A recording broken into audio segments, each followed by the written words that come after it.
रात के 2 बजे थे। मुंबई के एक पॉश इलाके में स्थित अपने अपार्टमेंट में आयुष, एक प्रसिद्ध जासूस, एक पेचीदा मामले पर काम कर रहा था। उसकी तेज बुद्धि और खतरे उठाने के जज्बे ने उसे शहर का सबसे भरोसेमंद जासूस बना दिया था। अचानक उसका फोन घंघनाया। हेलो, आयुष ने जवाब दिया। दूसरी तरफ से एक घबराई हुई आवाज आई। आयुष सर, मेरी जान खतरे में है, कृपया मेरी मदद करें। कौन बोल रहा है? आयुष ने पूछा, लेकिन कॉल अचानक कट गई। आयुष ने नंबर को ट्रैक करने की कोशिश की, लेकिन वह एक निजी नंबर था। उसे यकीन नहीं हो रहा था कि यह कोई मजाक है या कोई गंभीर संकट। फिर भी उसकी अंतरात्मा ने उसे चेतावनी दी कि कुछ गड़बड़ है। वह अपनी कुर्सी से उठा, अपना जैकेट पहना और अपनी कार की चाबी लेकर निकल गया। उसे याद आया कि एक दिन पहले अखबार में एक खबर छपी थी, शहर में रहस्यमय हत्याओं की श्रृंखला, पुलिस के लिए चुनौती। क्या ये कॉल उन मामलों से जुड़ा था? कुछ ही समय में आयुष पुलिस कंट्रोल रूम पहुंचा और इंस्पेक्टर सुनील से मिला। सुनील, क्या उन हत्याओं के बारे में कोई नई जानकारी मिली है? आयुष ने पूछा। एक ही पैटर्न दिखाई दे रहा है, सुनील ने कहा। प्रत्येक पीड़ित का गला काट दिया गया है और उनके शरीर पर अजीब कोड लिखे हुए हैं। कोड? आयुष ने भौचक होकर पूछा। सुनील ने एक तस्वीर दिखाई। पीड़ित की हथेली पर खून से लिखा था R09X। इसका क्या मतलब हो सकता है? आयुष ने तस्वीर को ध्यान से देखते हुए पूछा। तभी एक पुलिस कांस्टेबल दौड़ता हुआ आया। सर, एक और हत्या हो गई है।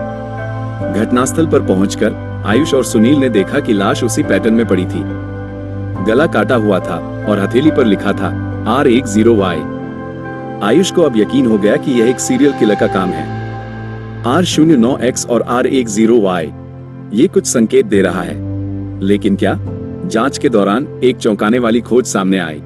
सभी पीड़ितों का एक ही बैंक में खाता था, यूनिसेफ फाइनेंस बैंक। हमें इस बैंक की जांच करनी होगी, आयुष ने कहा।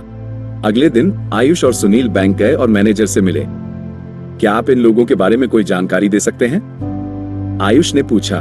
मैनेजर ने कंप्यूटर पर कुछ डेटा निकाला और कहा, ये सभी हमारे पूर्व ग्राहक थे। लेकिन वह अचानक रुक गया। लेकिन क्या? आयुष ने पूछा।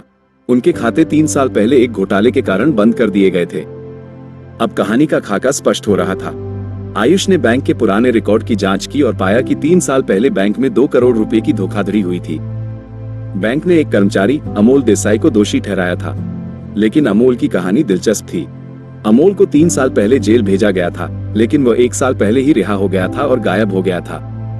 अब आयुष को यकीन हो गया था कि हत्यारे का इस मामले से कोई संबंध है। रात में आयुष अपने अपार्टमेंट में मामले की फाइल पर काम कर रहा था। तभी दरवाजे पर दस्तक हुई। जब उसने दरवाजा खोला तो एक अजनबी खड़ा था, पतला, लंबा और अजीब चमक वाली आंखें। क्या आप आयुष हैं? उसने पूछा। हाँ, आप कौन हैं? आयुष ने पूछा। मुझे आपको सच बताना है, लेकिन मेरी जान खतरे में है। आयुष ने उसे अंदर बुलाया। आदमी ने कहा, मेरा नाम शेखर है, मैं यूनिसेफ बैंक में काम करता था। मैं जानता हूं कि अमोल निर्दोष था। असली अपराधी कोई और था, लेकिन उन्होंने अमोल को फंसा दिया। वे लोग कौन थे? आयुष ने पूछा। बैंक के 4 अधिकारी, और उनमें से 2 पहले ही मारे जा चुके हैं।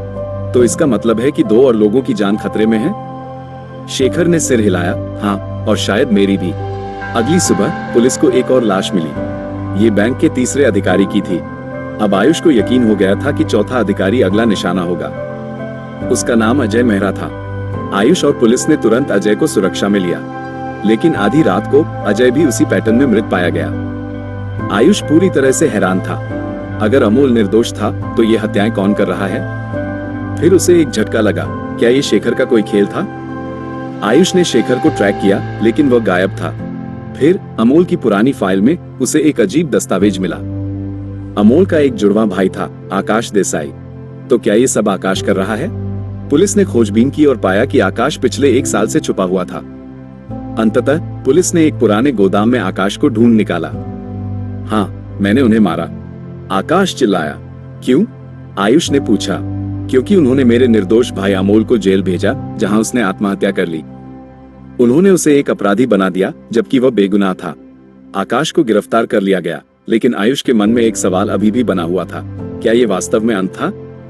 क्योंकि जब उसने आखिरी लाश देखी तो हथेली पर लिखा कोड थोड़ा अलग था, R11Z। तो क्या कोई और भी शामिल था? शायद ये कहानी अभी खत्म नहीं हुई थी। समाप्त या नहीं?